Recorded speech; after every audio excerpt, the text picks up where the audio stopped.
As you said, I'm a teacher, and right now I'm teaching little ones. I'm teaching 6 years old, but I've been teaching other year groups. And what I'm going to try and share today can be used basically with any age group, and I think it can be used by us as teachers as well. And it can also make us empower our own practices, not only our students. I strongly believe that we learn with our learners.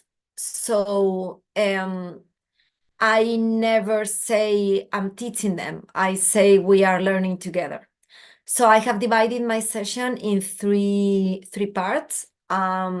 The first one, it's going to be a bit theoretical, and it's going to explain more or less what's my idea of how to develop effective teaching and how I try to help my students work cooperatively and collaboratively to be independent, to be able to be agents of their own learning. And that's a knowledge that will be forever in their minds. It will be lifelong learning. Then the second part, you will see some realia from my students. You will see the cooperative learning in action. And I've used an example of a unit of inquiry in my primary years program in first of primary from last year. You will see some photos, you will see some videos, you're going to have fun, you're going to be in my class. And I believe that we as teachers learn better when we see examples. Theory, it's okay. We learn a lot, we study, we are always students, but seeing real life examples is what really helps us. And then the third one, it's for me and for you. I'm going basically to explain my challenges and my adaptations, my problems, how I tried I don't know, to put this into action without going crazy, because it's a skill that has to be taught and you need lots of patience. And I'm going to ask you some questions, and I hope we can create some discussion. Let's go for it. I know you must be tired, and I really thank everybody who has been in all the sessions and has stayed for mine. So thank you. So the first one is developing effective teaching through cooperative learning. I'm going to start with a question, and if you have paper and you can write, I would like you to try to answer these two questions. What is cooperative learning for you? And which words come to your mind when you think about cooperative learning? I've put a diagram there on one side. Copyright is not mine. I just took it from a book. And it has different ideas. It's like a mind map. I love mind maps. So I'm going to give you a little bit of time. And just think about that. What is cooperative learning for you? And which words come to your mind when you think about cooperative learning? You don't have to think only about children. I told you we can think about ourselves, about when we are in a team, about our students if they are older. I don't know, anything. Okay? Let's continue. So the theory. Cooperative learning helps students interact with their knowledge and with their content in groups. It's considered a macro strategy because it allows learners to experience content as viewed from multiple perspectives, so they can acquire it better. And it's been proved that group interaction not only facilitates the knowledge development, but also makes the students aware that it will be very difficult for them to acquire that knowledge without interaction. And also, when they interact and acquire knowledge interacting, that knowledge stays longer. As I said, it's lifelong learning. I'm going to repeat this word a lot because it's like the basis for me, for cooperative learning. And cooperative learning in any age group, even in adults, works much better in small groups. From 3 to 4 is the ideal number. And here you have some bibliography. It's at the end of the presentation as well. Is the books I've been basing my presentation on, and some books I've been reading. And I have to say that my groups were more than 4, but I had a very big class, 6, 7-year-olds, and they were 4, 5, some of them 6. So it was kind of tricky. It needed quite a lot of training.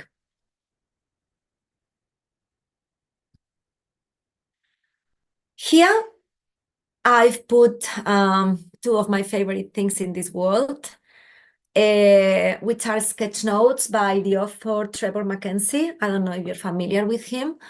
We PYP teachers who are into the inquiry mindset world love his books. And he's got some sketch notes available on the internet for free. I've made them into posters and I have them in my class.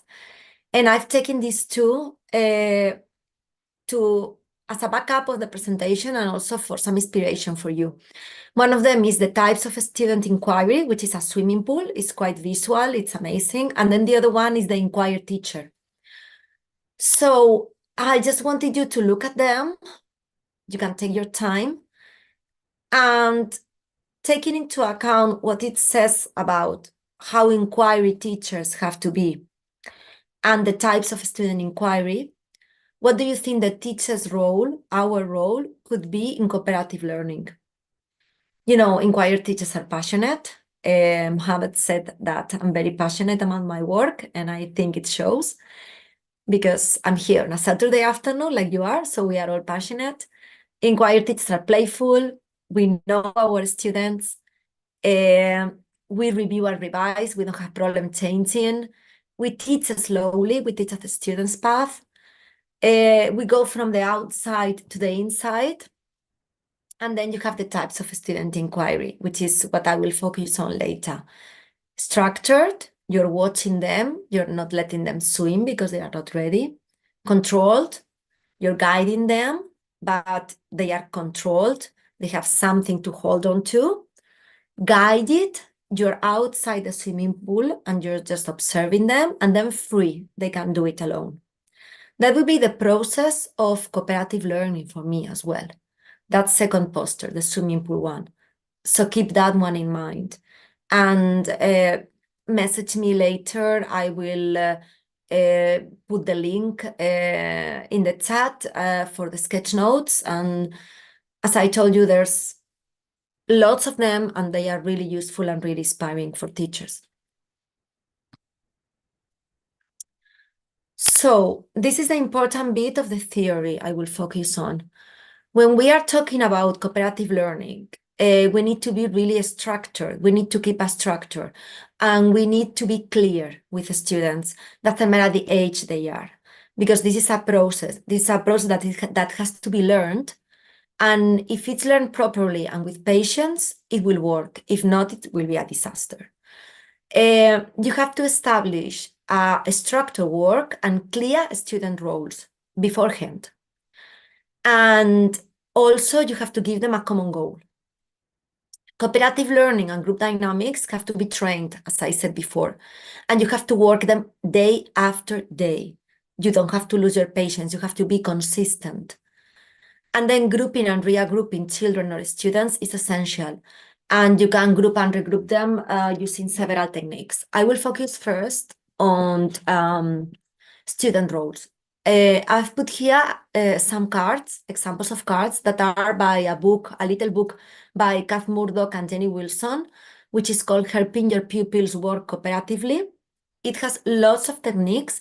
These are like the basic cards. I wouldn't use them with my students because they are 6 and it's too difficult for them. I will make drawings or I will give them a clear role, like a role play. You are the doctor, you are the secretary, you are the messenger. And here you have some examples. By giving them a role, you make sure that everybody does something and everybody feels important in the work. That empowers them, that makes them feel useful, that gives them a purpose, and that makes them enjoy cooperative learning. And also lower achievers and high achievers will all find something to do.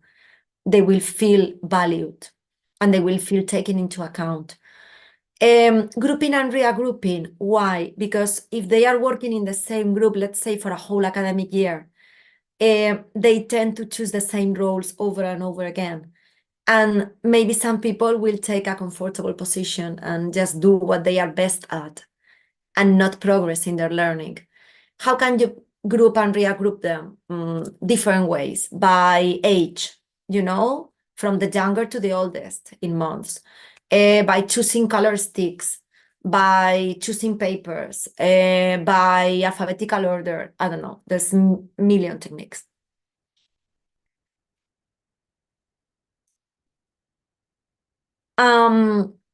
What else? We all know here it says children find it difficult to work in groups. I wanted to change it and I forgot. Human beings find it difficult to work in groups. We find it difficult to work with our workmates because we are not the same. We all have different opinions. Assigning them a role, it's helpful at the beginning. It's the same when you are in a school and you have different roles. That will help the group interaction. They won't fight, it will be easy, they will all be in a good mood. And this is what I mentioned before. You have some example of role assignment from the book Helping Your Pupils Work Cooperatively by Kath Murdoch and Jenny Wilson. For me, this is the basis. You start from this. You start with the posters and with these 5 steps. You have them clear in your mind. If as a teacher or as a facilitator, you don't have this clear, you will never be successful. Cooperative learning won't happen. It will be something, it will be learning, but it won't be real cooperative learning. Now, you're going to see my babies. Cooperative learning in action. I'm going to give you the background. The keywords we are going to focus on, you can write them on a piece of paper and see on the piece of paper, you wrote the other ones before, and see if you had some of them when you were thinking about cooperative learning. My keywords, they are mine, okay? It's my point of view. I don't have like the universal answer. It's what works for me. My keywords are structure, consistency, patience, and empathy. Empathy in capital, bright neon letters. To be able to teach good cooperative group skills and make learners self-sufficient, you need to believe in them and have a plan. I said before, they have a plan thing. It's very important to have a structure as a teacher. But you do need to believe in all your students. And I say all. They can all do it sooner or later. Cooperative learning will only happen when you have followed all those steps. You have to be open-minded and have a down-to-earth attitude. You cannot try to run before walking. So little by little, baby steps, patience.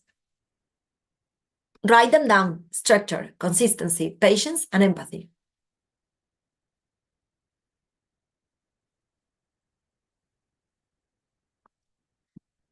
My practical examples.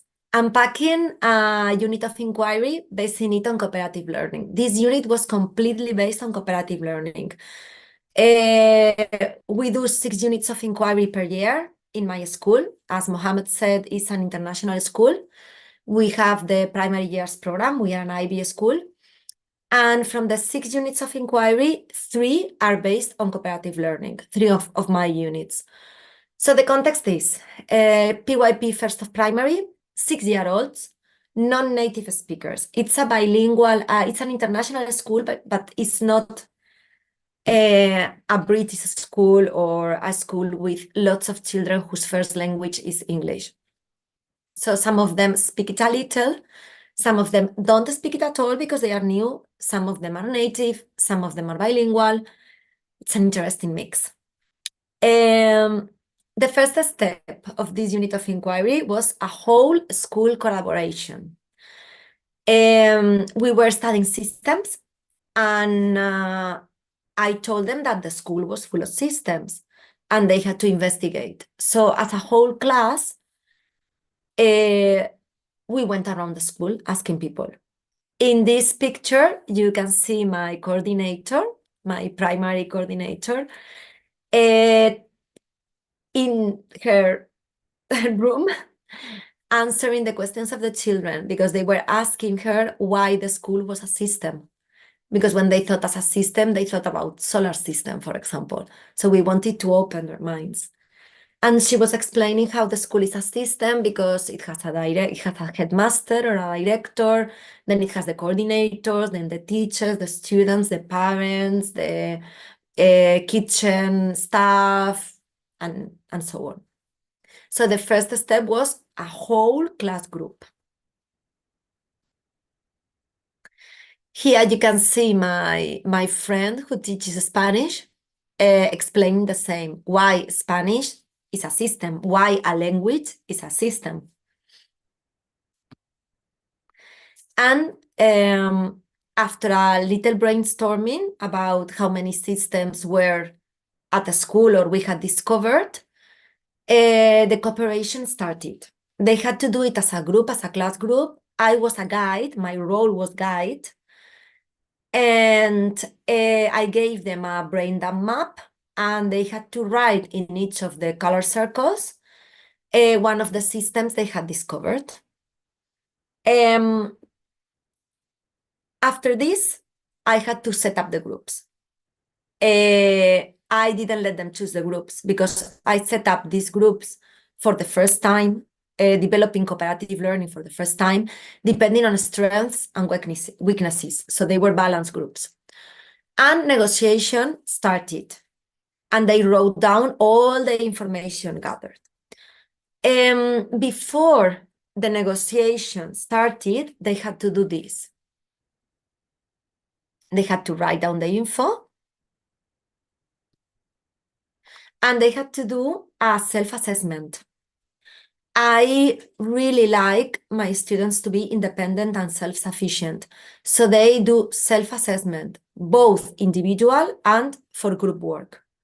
It's a formative assessment for themselves, and sometimes I keep it for me as an evidence of their learning. As you can see in the pre-assessment, it was really simple. It was a Canva document. They had to do it individually. They had to write the definition of a system, a list of systems they had seen at the school. They had to say if they were happy working in a group and if they thought they had learned a lot, a little, if they had problems, and how was the activity for them. That gave me feedback, both for developing the activity and for the following year, which is this academic year, and also gave them a sense of independence and empowerment, which I think is very important for them and for their well-being.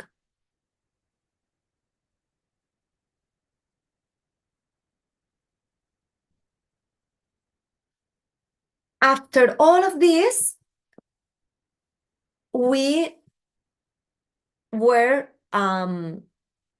trying to continue investigating out systems. And I gave them two choices as a group. The groups were made. It's not this page you're seeing here. You will see it in the following slide. But I gave them two options. They could either investigate about an already existing system and try to modify it to make it better, or invent a new system, like a complete new one. That was their first decision as a group and their first negotiation as a group. And I introduced them to the concept of voting, of raising their hands and trying to reach an agreement by voting instead of arguing. Because you know how children can be, they couldn't decide. So I told them they had to vote. And they are still voting. They love voting. They love putting their hand up and counting and all those things. You know how sweet they can be. I was still a guide. I was still being a guide and a facilitator and controlling all the time what was going on and giving advice. But I didn't modify choices. This is the choice I gave them: system project, a system study, or a new system. What do I mean when I said I didn't modify choices? Some groups didn't make really good choices.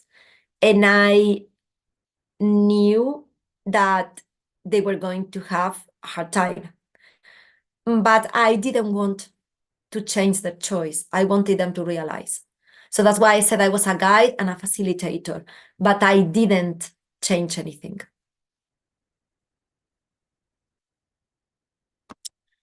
Okay, so the ones that had a new system were given this paper, and they had to write ideas like materials they needed, things they had in their system, and draw it. And as you can see, they had good ideas and they were drawing. That was step one. Then this group had a system study, and they decided that the system for lining up and going for lunch was a disaster, and they wanted to modify it. So they wanted to modify the way we made a line to go for lunch, to go to class, and everything. I was still a guide and a facilitator, and I knew this one was going to be hard, but I let them do it. Here you can see a group that decided to modify an existing system. They decided to modify a projector because they thought that the projector we had for watching films, for watching videos, for projecting things other schools sent us wasn't working well. So they wanted to make a new one. And once they had their list, they brought the materials and they were working together. And I was just observing and writing things down. That's something very important for you as teachers, writing everything down and seeing the progress with your notes. If you cannot write things, you take photos. I sometimes, no, most of the time, don't have time to write. So I take photos, and with the photos, I see the progress. At this step, negotiation became more and more difficult, and roles changed. The roles I assigned them were changed autonomously by them. That means real cooperative work was developing, group dynamics were developing, and my role changed. I was a facilitator. I didn't need to guide. And they already realized their strengths and weaknesses, and they tried to balance them by changing roles. And it was really great to see. This was week 3. A unit of inquiry is 6 weeks. By week 3, I more or less had what I wanted in my students. That's why I said that patience and consistency are a key to be able to get this as it should be. Here you can see my projector group. I say my projector group because they were my favorite. Still working at it and trying to make it better. This is the projector almost finished with real cables. There is a real light bulb inside, and they had a USB connector to connect it to a laptop, but they didn't have a laptop, obviously. Then, autonomously, the group dynamics were consolidated. They already knew what they had to do and when they had to do it. My role changed, and I was in between facilitator and supervisor. That means I was just moving around, making sure everything was okay, they had the materials they needed, writing down things. And as the final product was taking shape, students decided to make a script because the goal, as I said, we have to give them a goal. The goal I gave them was presenting it on a video. So they decided that they needed a script because some people didn't speak English very well and they will need to read it. And that really showed that cooperative learning was going on, was happening. That was an aha moment. That was a magic moment.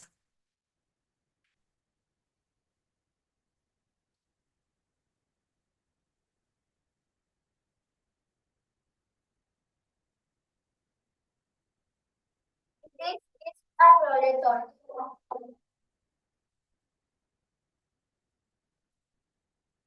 The important parts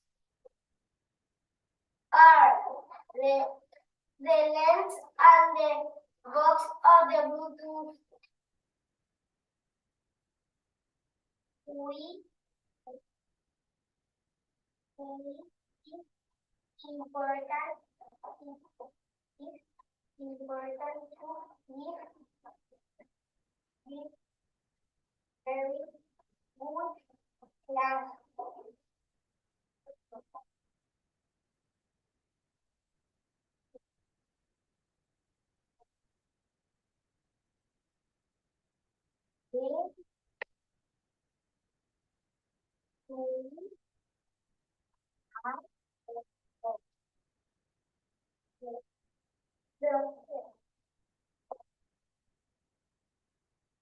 Out of the projector. Then bottom.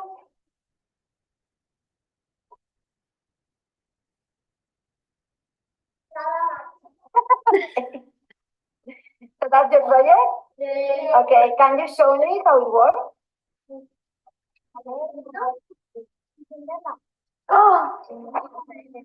The lights switch on. They are real lights. Ah, ah, ah, ah, ah. Oh, that's the remote control. Okay, and fantastic. And where is the laptop? Where is the computer? Computer here. Can I see the other side of the projector? Yes. With the remote control? Yes. This is amazing. Okay, well done. Thank you. Yes, switch the lights off so we can see it. Yeah. Okay, that's perfect. Well, as you can see, they were really amazing. I mean, there's nothing um, there's nothing bad I can say about these babies because they were great. So I think I have to stop sharing my screen for a minute, okay? And then I will share it again, but with the PowerPoint, because if not, the video comes out.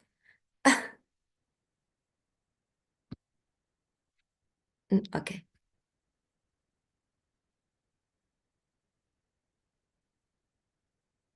Oops. I don't know what I'm doing now. Sorry.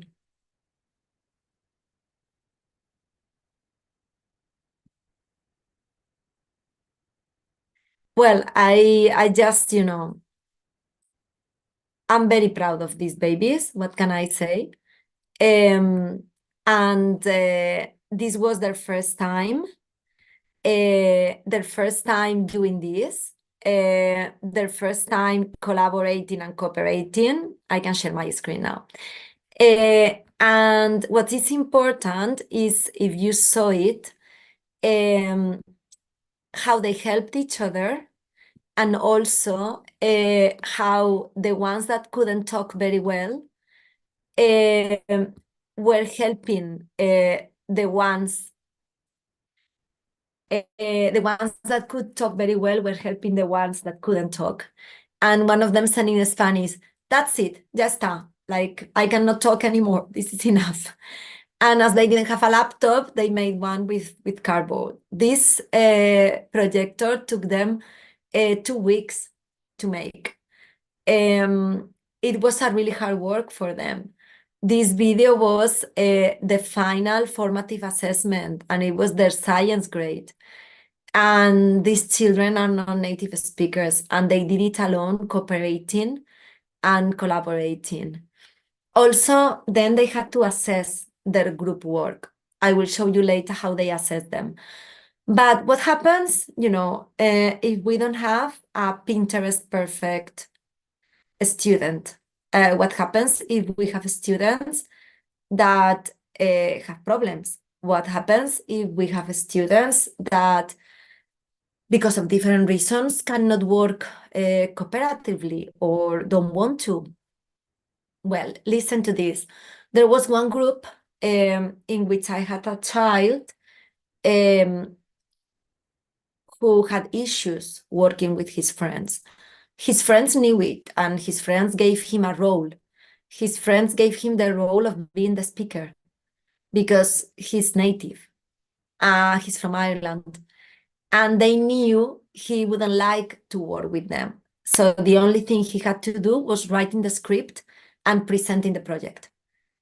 And I think it's amazing that at that age, children realize that a difference can be an asset instead of a difficulty. And they realize the weakness and the strength of a friend, and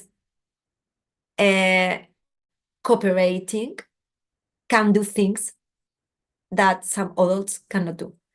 And I really want to show you this. I think it's this one. Yes. His name is Michael, and he's alone because his friends decided that his strength and his role was a speaker. Okay, so Miguel, tell us about the new system for the group. The new system is a new type of factory, Okay. and it have recycled things and natural things like the sun with the solar panels Okay. and electricity from the storms. And the people are firefighters, doctors, and mechanics. Fantastic. Well done, your group. Well done, the Pikachus. Say hello, Pikachus. Okay. Well, as you can see, Miguel's group decided that Miguel could be fantastic by just talking. And they didn't have any problem giving Miguel the space and not being, the main characters. And they had no problem. And I think it's something that we as adults have to learn from. As I said, this is not only about children. This can be applied for us. I think some adults cannot work cooperatively as well as my students did, to be honest. And then this is the final step. I'm not going to, be a proud mommy anymore, showing more videos, and I could be doing it forever, but I'm not doing it. This will be the final thing. As I said, I think that self-assessment and self-reflection is the key. That makes them really independent, and that makes them feel valued, that makes them feel part of the class, that makes them feel equal to the teacher. As I said, I don't see myself as the teacher. I see myself as a facilitator. I see myself as part of the group. I learn from them as well as they learn from me. We learn together. So when the final product was finished, I assessed, of course, the cooperative learning with an oral presentation because I needed a grade for the parents. But the group work was assessed by group members, making them independent. This is a very easy group reflection. As I said, it's Canva made. I love Canva. They had to write the name of the group members, what they like about the group, and what they didn't like about the group. And that's a very big reflection to make for a 6-year-old. And then with an emoji, just rate the group work. This reflection, I kept it. I kept it for me. I kept it for future reflection as a teacher, and also to see their level of maturity, because some of the reflections they did about what they did not like about the group work were quite amazing, I have to say. Okay. I know we are all tired, so we arrived to the end of my presentation, which are challenges and adaptations. My challenges and adaptations. And then in the chat, we can share ours if you want. You can see here my students and our learning wall, because we use the learning wall as a tool for getting information. The first thing, my first challenge, was assuming that cooperative learning is more than working alongside others. Cooperative learning is not working in a group. It's not only that, it involves high-level interaction. And usually a final product is obtained, as you have seen. Why? Because we need to give them a goal. We need to give them a purpose. We as adults have a purpose. Well, which is our purpose as teachers? I don't know, holidays? but everybody needs a goal. Adaptations need to be made. As you saw with my student, you always have to make adaptations and you need a flexible approach. Pupils need to feel at ease with each other. They need to be in a comfortable environment. They need to feel safe. And they need to be used to work regularly in groups with others. As I said, it's a skill that needs to be trained. And we have to take into account children with special needs, which is what I was pointing out before with Michael's video.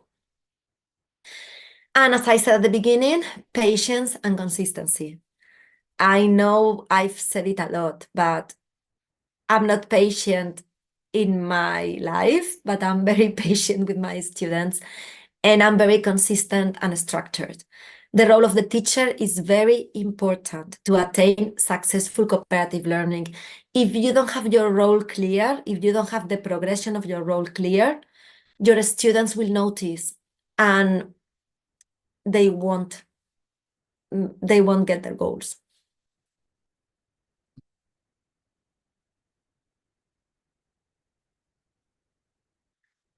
Teacher's role, as I said, the instructions have to be clear, structured. We are models, we are guides and facilitators. We give feedback consistently. That's why I said that if you cannot write, you take photos. And then you tell them, you did this yesterday. How do you think you can do it better? What could we do to make this work? Could we use another material? Could we try to look at a book and see if you can find more information? I don't know. We need to intervene only if needed, if we see that things are not going where they should go. And we also have to select the tasks so students can progress and become independent, learning by doing. That means at the beginning, we are guides. We select the tasks and then they can progress and become independent. As I said, we are part of the team. We learn with them and from them. We observe, we revisit, we review, we change, we are flexible, and we have an organic planning. If you are teachers for a long time, like I am, I've been teaching for 25 years, you know that you can have the perfect planning and it will be a complete disaster. And also that you can have the perfect planning, but you will have to change it because your students are going another way. And nothing happens. You are flexible. We are teachers. We revisit, we review, we change. That's why we need to have an open mindset. And we have to trust in our students' abilities. If you trust in your students, they are capable of anything. Let me tell you, when these kids started in September, this was done in, I think it was February.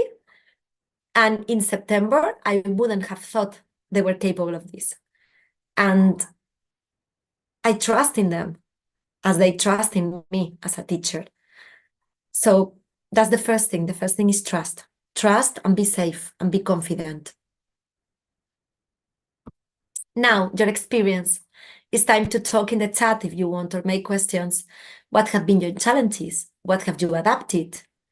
And keywords for you as a teacher after what we have talked about.